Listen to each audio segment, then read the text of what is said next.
Hello everyone, Shinto Bean here playing some more Warhammer combat cards. I had a request to do a video on Ulthakar, the Skorpekh Destroyer Lord of the Necrons, so here he is.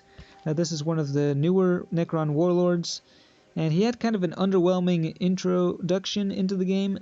I think he was pretty underpowered, and I don't think I even did a video covering him specifically. I just got him to level 4, unlocking his trait, which is Berserk. And his special rule got a major buff at the beginning of this ranked season. So it used to be very situational, didn't activate very often, but now it should be happening a lot more. When the enemy cards opposite of yours are at 25 or 75% of their HP or less, your units will gain plus 15 attack, both ranged and melee.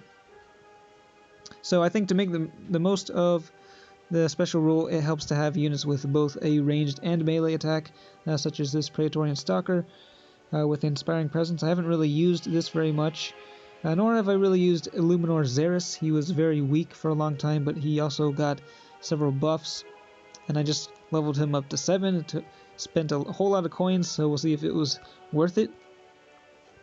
Got the Heavy Destroyer at level 10. This is a really powerful card, thanks to Berserk. So that will be my main damage dealer. Also got a Plasmancer. This one's still pretty low level. And we got the Cryptek for healing, as well as a Cryptothrall with Taunt. Overall, this deck has a fairly low initiative, so probably be going last in most matchups. And it looks like we are fighting against Space Marines, Lieutenant Tolmeron. Let's see what level he is. Level 3, that's very low. Put down the Heavy Destroyer up against the Scout. They do have the initiative, so they will go first.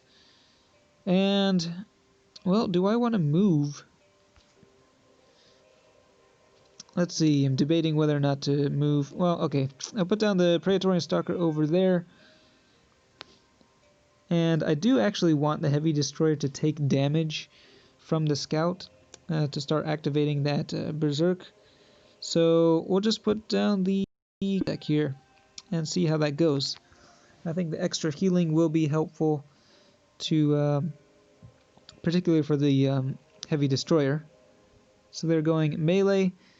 And I think right off the bat, that Heavy Destroyer is going to become Hardwired, gaining plus 15 to its stats.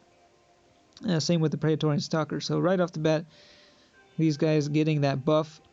57 damage on that Praetorian Stalker. And yeah, this Heavy Destroyer already had a huge amount of damage. Let's see. I think we will...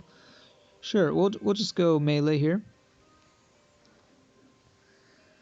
The Praetorian Stalker able to deal an equal amount of ranged or melee. Let's see what they bring out. They do have an ancient standard bear there, inspiring the troops. And there's an eliminator, but it is too low of a level to have its trait unlocked. That Centurion will prove to be an issue, though, dealing a whole lot of damage, and the shield protecting it from this round of fire.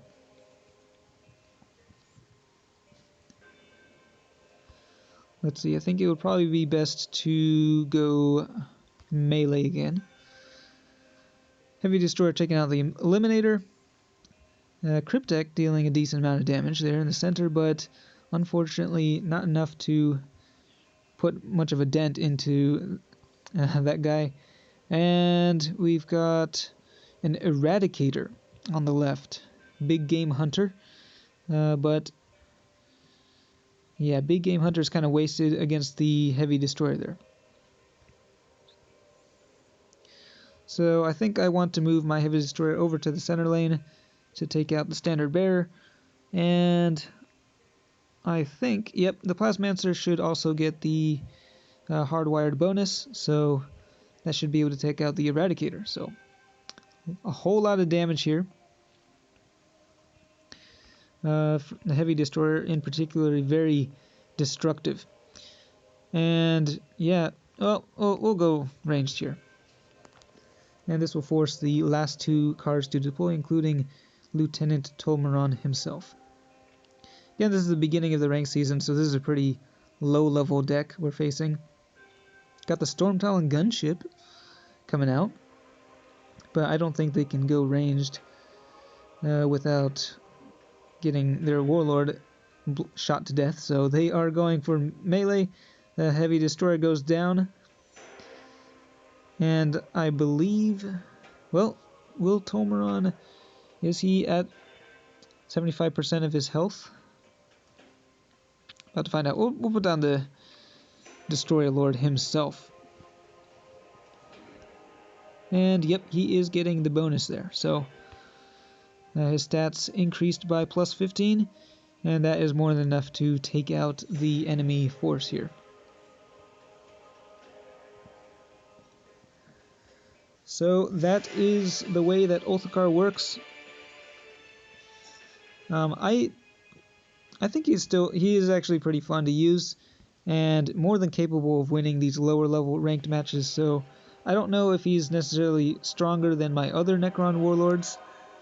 He is still at a pretty low level, but he is a lot more fun to play, as now that his special rule is actually good.